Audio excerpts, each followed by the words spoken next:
जय श्री राधे कृष्णा दोस्तों। ये ला सुन तो धीमे स्वर में श्याम सुंदर ने कहा।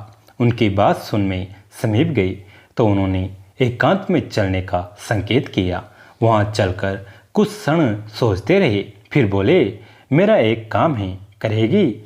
मैंने उत्सुकता से उनकी ओर देखा। अरे मुख में जीवा है, उसका क्या अचार डालेगी? उन्होंने खींच कर कहा। मैं हंस पड़ी। तुम खाओगे वो अचार? मार खाएगी बंदरिया कहीं की। वे खींचकर मुझे मुट्ठी बांध मारने बढ़े, किंतु मैं शांत खड़ी रही तो उन्होंने भी हाथ नीचे कर लिया और समीप आकर बोले, करेगी? व्यग्रता छिपाने के लिए वे मेरी चुनरी का चोर अपनी उंगली में लपेटने और खोलने लगे। करेगी? करेगी? क्या करेगी? दंड बैठक के मल्ल युद्ध अब मेरे खींचने की बारी थी। न कुछ कहना न सुनना, बस करेगी।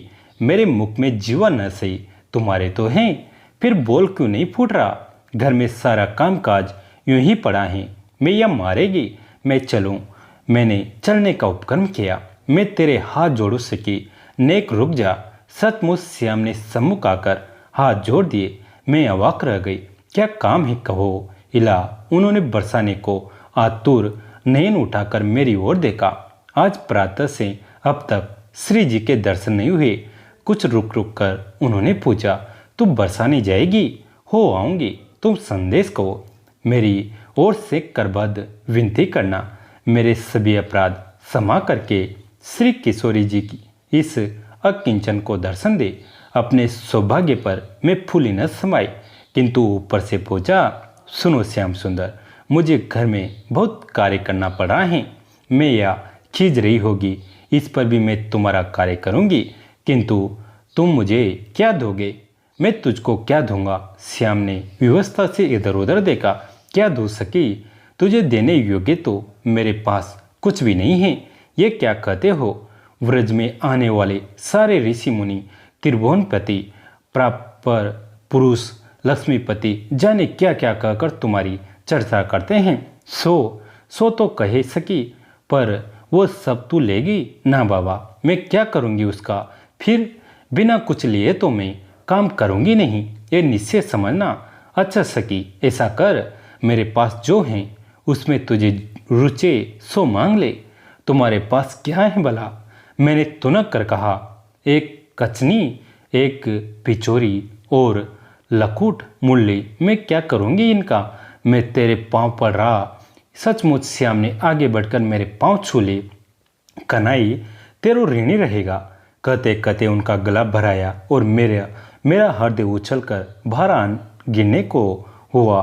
किसी प्रकार अपने को संभाल कर कहा, मैं जा रही हूँ, मैं सूर्य कुंड पर जा रहा हूँ। उन्होंने पटक से नेत्र पहुँचे और चल दिए।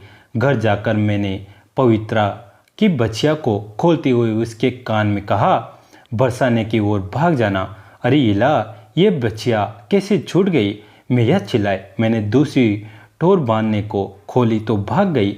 मैं अभी पकड़ लाती हूँ, कहते हुए मैं बचिया पीछे दौड़ी। बरसाने के घाट पर विशाखा जीजी घड़े धो रही थी। समीप जाकर पूछा, स्वामिनी जी कहाँ हैं? जीजी, क्या बात है?